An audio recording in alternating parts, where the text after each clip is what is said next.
وقل رب زدني علما. Kaum muslimin rahimakumullah.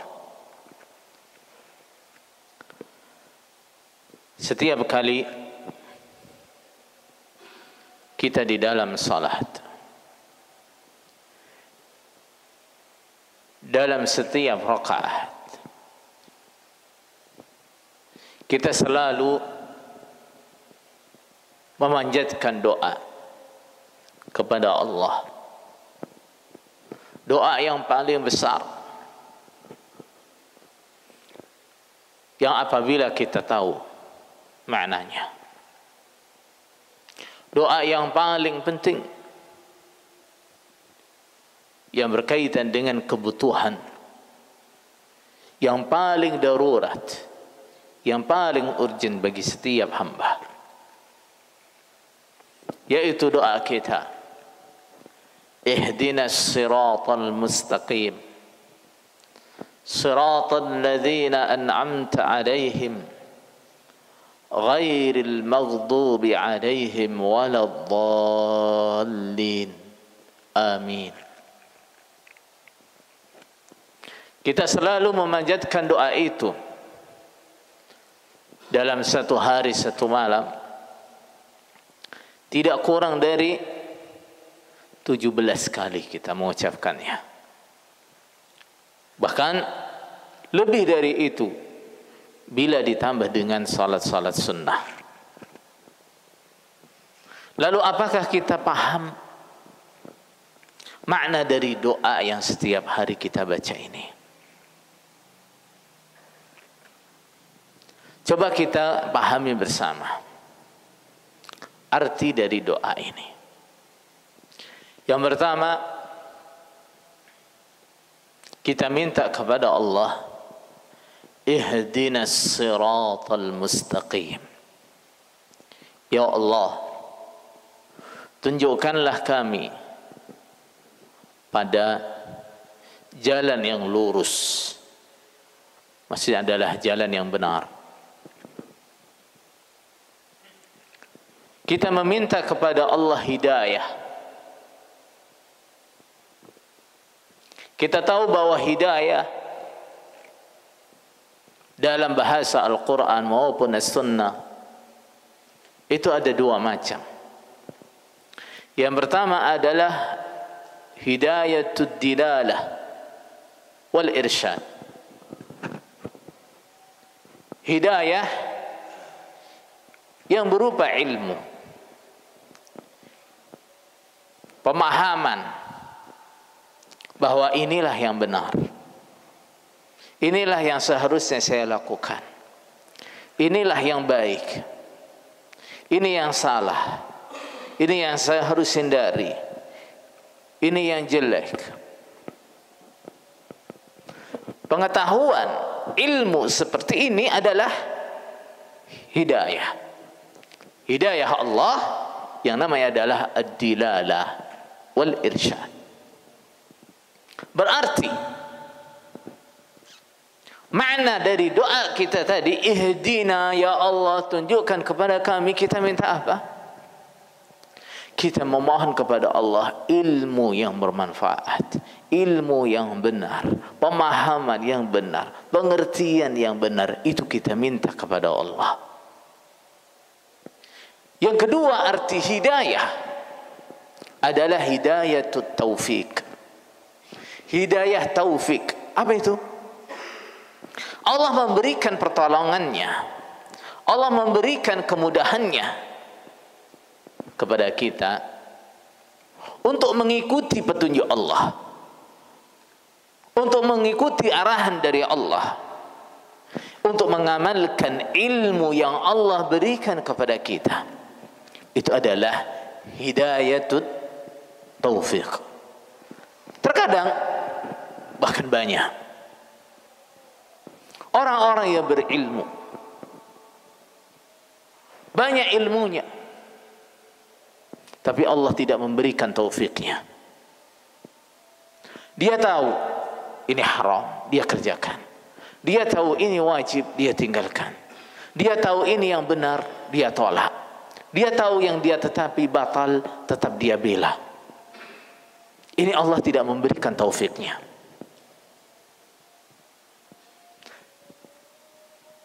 Maka yang kita minta adalah kedua-duanya.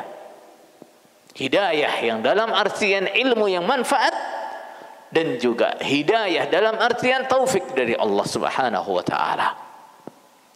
Kemudian yang kedua yang kita minta adalah apa? Kita ditunjukkan as-siratal mustaqim. Kita minta Allah memberikan kita petunjuk pada jalan yang benar. Ini adalah himmah, obsesi yang tinggi, tujuan yang tinggi yang seharusnya dimiliki oleh setiap muslim. Cita-cita dia, himmah dia, tujuan hidup dia adalah kebenaran.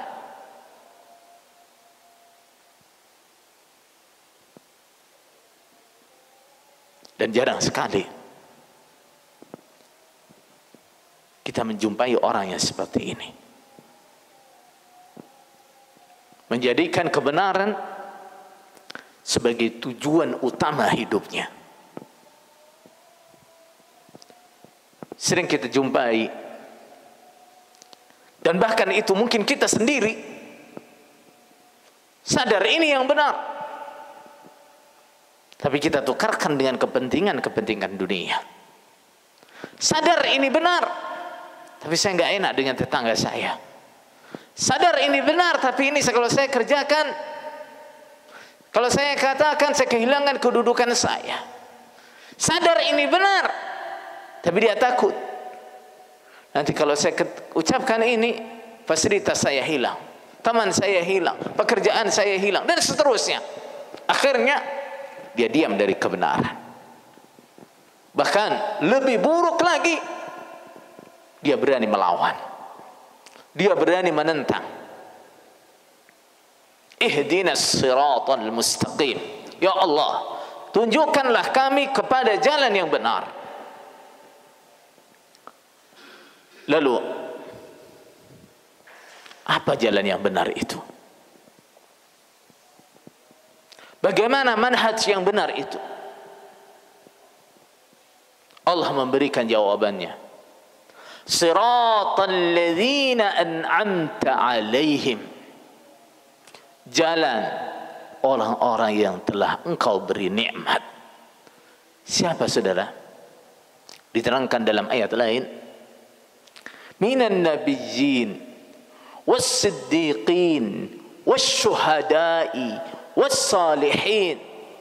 Jalannya para nabi, jalannya orang-orang yang siddiq, jalannya orang-orang yang salih, jalannya para syuhada. Apa jalan mereka?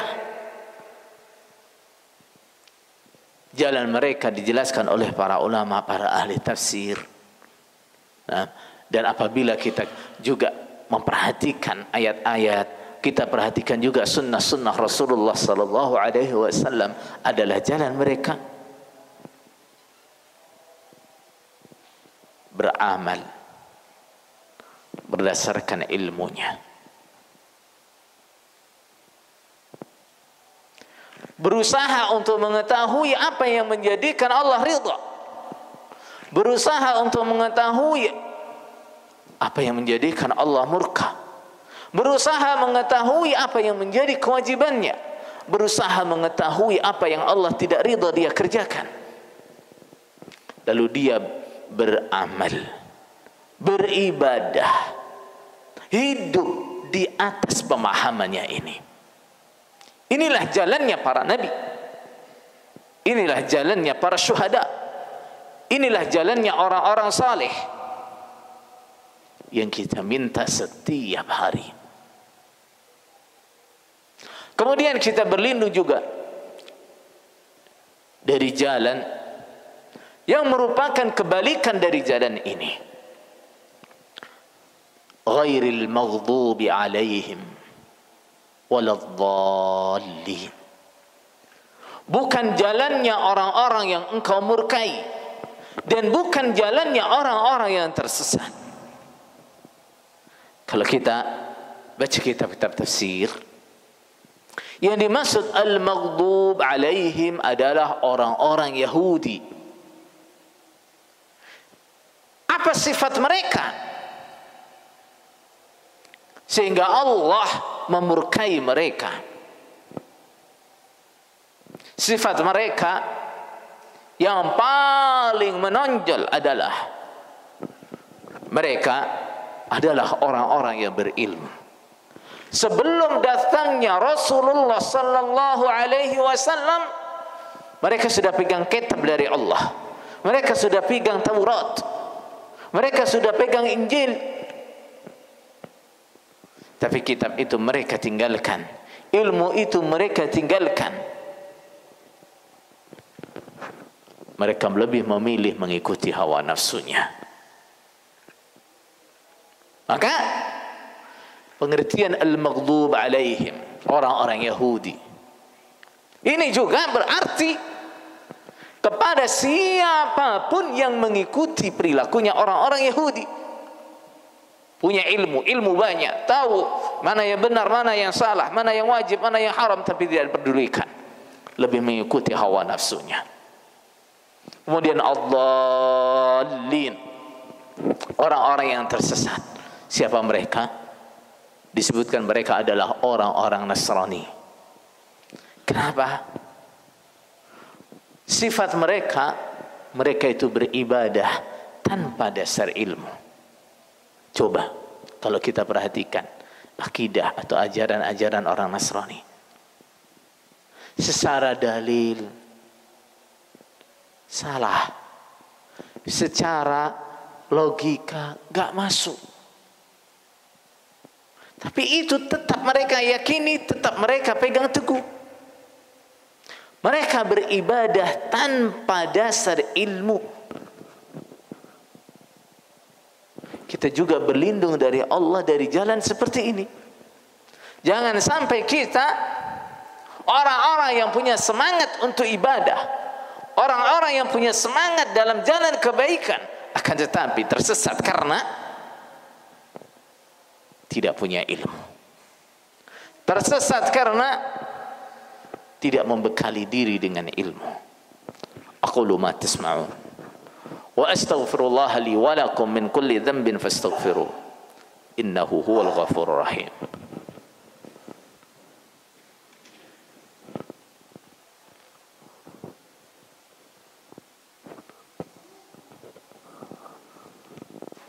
Alhamdulillahi rabbil alamin wal 'aqibatu lil muttaqin wala 'udwana illa 'alal zalimin. Asyhadu an la ilaha illallah wa asyhadu anna Muhammadan 'abduhu wa rasuluh sallallahu alaihi wasallam wa ala alihi wa ashabihi, amma ba'd. Saudara sekalian, berkaitan dengan doa itu, Allah tidak akan mengabulkan doa min qalbin ghafilin lahin, dari hati yang lalai, yang tidak mengerti apa yang dia ucapkan, lahin, yang tidak bersungguh-sungguh, bermain-main dengan apa yang diminta. Apakah doa ini setiap hari kita ucapkan dengan memahami maknanya dan bersungguh-sungguh memintanya? Ini nantinya akan menjadi penentu hasil. Apakah doa kita itu akan dikabulkan oleh Allah atau tidak? Salah satu bukti kesungguhan kita dalam berdoa apa? Salah satu bukti seseorang itu bersungguh-sungguh dalam doanya apa? Yang dia lakukan tidak berhenti pada doa. Dia akan berusaha melakukan sebab-sebab terkabulnya doanya. Misal orang minta rizki, ya Allah beri kami rizki. Bukti bahwa dia doa dengan sungguh-sungguh apa? Setelah doa dia pergi bekerja, berusaha untuk mencari. Ini bukti doa yang sungguh-sungguh. Bukan ketika dia mengucapkan Allahumma rzuqni, Allahumma rzuqni, ya Allah beri kami rizki, ya Allah beri kami rizki, setelah itu pergi tidur. Lah, itu bukan doanya orang yang bersungguh-sungguh. Begitu juga ketika kita memohon hidayah, begitu kita memohon kebenaran, bukti bahwa doa kita itu sungguh-sungguh adalah kita berusaha untuk tahu, berusaha untuk mengerti dalam setiap hal mana yang benar. Dalam berakidah, bagaimana akidah yang benar. Dalam beribadah, bagaimana ibadah yang benar. Dalam bermuamalah, bagaimana muamalah yang benar. Akhlak yang benar seperti apa. Dia pelajari semua. Karena apa? Karena Islam itu agama yang menyeluruh. Semua sisi kehidupan kita diatur oleh Islam. Bukti kesungguhan kita memohon kebenaran dalam segala hal, maka setiap kita akan melakukan sesuatu, kita cari tahu ini benar atau salah. Kemudian ketika kita jumpai ini benar, kita jumpai ini salah, kita konsekuen dengan doa kita. Inilah yang saya minta. Saya minta ditunjukkan yang benar, sekarang saya ketemu, harus saya tetapi. Saya minta ditunjukkan mana yang salah, setelah saya tahu itu salah, saya tinggalkan. Ini adalah doanya orang yang bersungguh-sungguh. Dan supaya diketahui bahwa kebanyakan orang tetap berada dalam kesalahan. Penyebabnya adalah dua. Yang pertama adalah kebodohan. Dia nggak ngerti bahwa yang dia lakukan itu salah. Dia nggak ngerti bahwa yang dia lakukan itu menyimpang. Yang kedua adalah mengikuti hawa nafsu. Dia sudah tahu ini salah, tapi dia ikuti. Dia sudah tahu ini menyimpang, tapi dia pertahankan. Inilah penyebabnya orang tersesat. Ini penyebabnya. Tidak ada penyebab yang lain. Makanya ketika kita memohon hidayah, ya Allah beri kami hidayah, maka setelah itu kita harus belajar mana yang benar dalam masalah ini. Mana yang benar dalam masalah ini. Belajar itu bukan berarti kita setiap hari harus datang ke majelis ilmu, harus datang ke pengajian. Enggak harus seperti itu. Minimal setiap kita akan melakukan sesuatu, kita tanya kepada orang yang tahu. Saya akan mengerjakan seperti ini, boleh apa tidak? Saya mau melakukan seperti ini, benar atau tidak? Itu juga sudah belajar. Belajar bukan berarti setiap kita harus ngaji kitab fikih, setiap kita harus ngaji kitab tafsir. Enggak. Yang bisa begitu mungkin orang-orang tertentu, mungkin para talib saja, para santri yang punya kesempatan seperti itu. Tapi jangan halangi diri kita dari belajar. Bertanyalah ketika kita enggak tahu. Fas'alu ahla dzikri in kuntum la ta'lamun. Begitu firman Allah. Bertanyalah kepada orang-orang yang tahu ketika kalian tidak tahu.